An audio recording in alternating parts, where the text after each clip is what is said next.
Miss আর্থ বাংলাদেশ বিজয়ী অভিনেত্রী মেঘনা আলমকে যে প্রক্রিয়ায় গ্রেপ্তার করা হয়েছে সেটি সঠিক হয়নি বলে মন্তব্য করেছেন আইন উপদেষ্টা অধ্যাপক ডক্টর আসিফ নজরুল।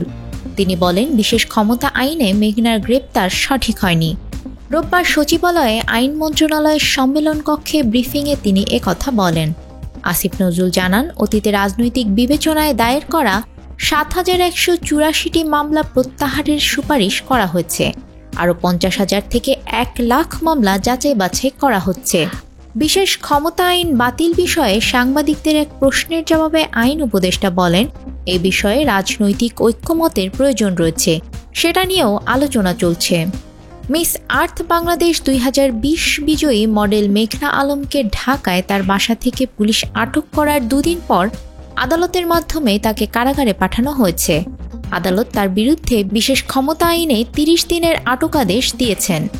বৃহস্পতিবার রাতে ডিবি পুলিশের আবেদনের প্রেক্ষিতে ঢাকা মেট্রোপলিটন ম্যাজিস্ট্রেট সেফাতুল্লাহ এ আদেশ দেন। আদালত সূত্রে জানা যায়, এদিন রাত 10:30টায় আদালতে হাজির করে ডিবি পুলিশ। পরে আদালত এ আদেশ দেন।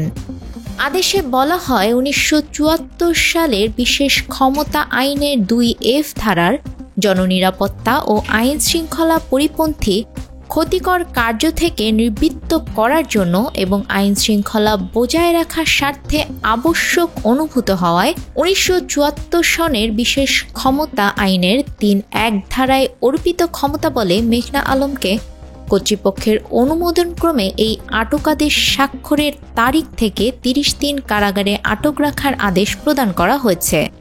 পরবর্তীতে তাকে কাশিমপুর কারাগারে পাঠানো হয়। ডিটেনশন আইনে সরকার কোনো ব্যক্তিকে আদালতের আনুষ্ঠানিক বিচার ছাড়াই নির্দিষ্ট সময়ের জন্য আটক বা বন্দী করতে পারে।